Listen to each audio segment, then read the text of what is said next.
अगर तुम PC build plan कर रहे हो 2026 में तो एक ही सवाल तुम्हारे दिमाग में घूम रहा होगा। DDR5 महंगा हो रहा है, जीपीयू प्राइसेस भी बढ़ रही हैं। पर सच बताऊं, इन दोनों में से एक ही चीज तुम्हारे बजट को कंप्लीटली डिस्ट्रॉय करेगी और ज्यादातर लोग इसको इग्नोर मार देते हैं। ट्रेडिशनली हम सोचते हैं कि ग्राफिक्स कार्ड सबसे महंगा पार्ट होता है और हाँ, जो हाई एंड बिल्ड्स हैं वहां पर जीपीयू अभी भी किंग है। पर 2026 में एक ट्विस्ट आ गया है। DDR5 रैम के प्राइसेस इतने तेजी से बढ़ रही हैं कि मिड रेंज पीसी बिल्ड्स में रैम सबसे पेनफुल कंपोनेंट हो चुका है। और प्रॉब्लम यही है कि लोग आज भी पीसी बिल्ड में जीपीयू को ही फोकस करते हैं। बट देखा जाए तो 2026 में पीसी बिल्ड का बजट है, उसका बजट रैम पीछे से खा रहा है। रिपोर्ट्स के अकॉर्डिंग DDR5 रैम की कॉन्ट्रैक्ट प्राइसेस 55 to 60% बढ़ चुकी हैं 2026 के स्टार्टिंग में ही। तो जो DDR5 रैम किट पहले 9 to 10,000 के अंदर मिल जाता था, अब वो तुम्हें मिलेगा लगभग 25K के अंदर। और जब शॉर्टेज चलती है तब तो और वर्स्ट केस हो जाता है, 45K भी मैंने देखा है DDR5 रैम स्टिक्स 32GB। ये सिर्फ इन्फ्लेशन नहीं है, ये AI ड्रिवन डिमांड है। AI को चाहिए HBM, और जो कंपनीज DDR5 रैम मॉड्यूल्स को तैयार करते हैं, जो रैम चिप्स हैं उनको तैयार करते हैं, अब वो कंपनीज धीरे धीरे अपना जो पूरा इंफ्रास्ट्रक्चर है वो HBM पे स्विच कर रहे हैं। वो ज्यादा से ज्यादा HBM बनाना चाहते हैं ताकि उनको ज्यादा से ज्यादा प्रॉफिट हो। अब तुम्हारे दिमाग में शायद आ रहा होगा, अगर HBM AI को चाहिए तो हम अपने पीसी में भी HBM लगा लेते हैं तो सस्ता पड़ेगा। एक्चुअली तुम गलत सोच रहे हो।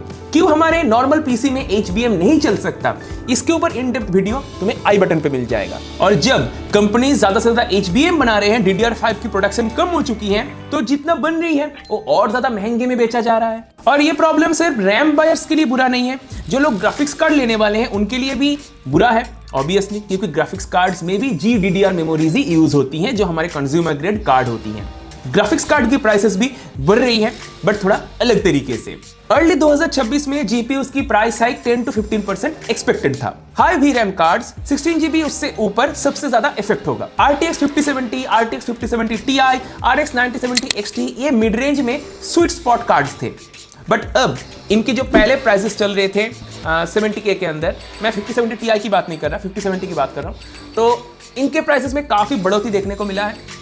5070 लगभग अभी तुम्हें 83K के अंदर मिलेगा, और जो 9070 XT है इसकी भी प्राइस हाइक बहुत ही जल्दी देखने को मिलेगा।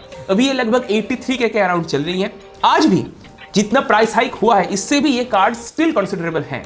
और 5070 Ti की बात करूं, इसकी तो प्राइस हाइक बहुत ज्यादा देखने को मिला है। ये कार्ड लगभग 1,30,000 का हो चुका है, तो काफी महंगा हो चुका है ये कार्ड। तो ओवरऑल 5070 स्टिल सस्ता है, बट कितने दिन रहेगा पता नहीं। अब असली सवाल आते हैं कि किस चीज का दर्द सबसे ज्यादा होती है। चलो एक इंडियन पीसी बिल्ड का हम एक एग्जांपल लेते हैं। 1.5 लाख का एक गेमिंग पीसी बिल्ड। अब इसमें हम Ryzen 7 यूज करने वाले हैं और इसके साथ हम 5070 ग्राफिक्स कार्ड यूज करेंगे। पहले जो रैम का बजट होता था वो पूरे पीसी बिल्ड का सिर्फ 8 to 10% ऑक्युपाई करता था। बट अब जब से रैम प्राइसेस इतना बढ़ चुकी हैं, ये पूरे पीसी बिल्ड का 20 to 25% ऑक्युपाई करेगा। और जब रैम महंगा होता है तो लोग सैक्रिफाइस करते हैं स्टोरेज में, जीपीयू टियर में, या फिर सीपीयू में, या फिर मदरबोर्ड कोई ऐसा उठा लेते हैं जो फ्यूचर में अपग्रेडेबल ही ना हो, उसमें ज्यादा ऑप्शंस फ्यूचर में अवेलेबल ही ना हो। अगर तुम ऑलरेडी पीसी बिल्ड प्लान कर रहे हो, DDR5 रैम या फिर नए ग्राफिक्स कार्ड्स लेने का सोच रहे हो, तो मैं तुम्हें यही सजेस्ट करूंगा, अभी पैनिक बाय तो बिल्कुल भी मत करना। मैं वीडियो के डिस्क्रिप्शन में कुछ ट्रस्टेड वेबसाइट्स की लिंक्स दे दूंगा, वहां पे जाके तुम चेकआउट कर सकते हो अपने हिसाब से अभी क्या करंट प्राइसिंग चल रही है, ताकि तुम जो स्कैल्पर्स के झमेले में ना फंस जाओ। और हाँ, यहीं पर ज्यादातर गेमर्स या फिर पीसी बिल्डर्स गलती करते हैं। हाई एंड बिल्ड्स में हाँ ऑब्वियसली जीपीयू सबसे ज्यादा महंगा कंपोनेंट है। RTX 5090 जैसे कार्ड्स इतना महंगा है, उस पैसे में एक अच्छा खासा पीसी बिल्ड हो जाएगा। बट RTX 5090 जिनको चाहिए उनका रिक्वायरमेंट भी उस लेवल का ही है। पर मिड रेंज और बजट कॉन्शियस बिल्डर्स के लिए डेफिनेटली जो DDR5 रैम प्राइसेस है वो सबसे ज्यादा हिट करेगा। DDR5 की रैम प्राइसेस सबसे ज्यादा डेंजरस है, ये क्वाइटली बढ़ रहा है और तुम्हें पता भी नहीं चलेगा कब ये तुम्हारे पूरे पीसी बिल्ड का 20 to 25% प्राइस ऑक्युपाई कर लेगा।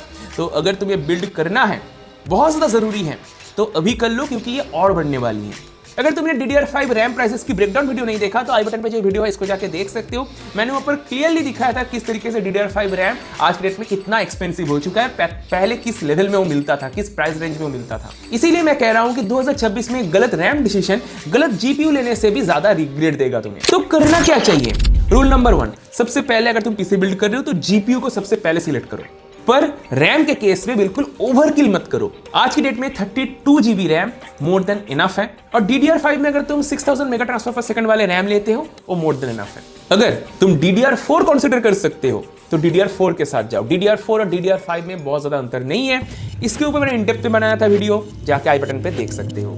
अगर तुमने पहले ही GPU ले लिया है और तुम अपने पीसी को यूज कर रहे हो तो रैम अपग्रेड अभी बिल्कुल डिले कर दो, एटलीस्ट 2 साल। 2027 से पहले ये भूल जाओ, 2027 के एंड तक। और हाँ, आज की डेट में एक सिंपल रैम स्टिक लो।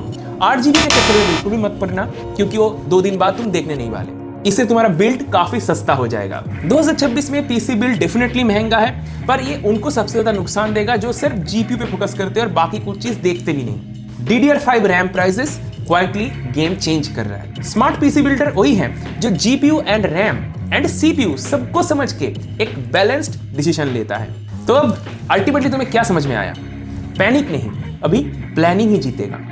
तो बस मुझे कमेंट करो तुम पीसी बिल्ड 2026 में करने वाले हो या फिर नहीं। अगर तुम्हारे पास एग्जिस्टिंग पीसी है तो उसका स्पेक्स भी मुझे कमेंट करके जरूर बताना, मैं इंटरेस्टेड रहूंगा। अभी के लिए इतना ही, बाय बाय।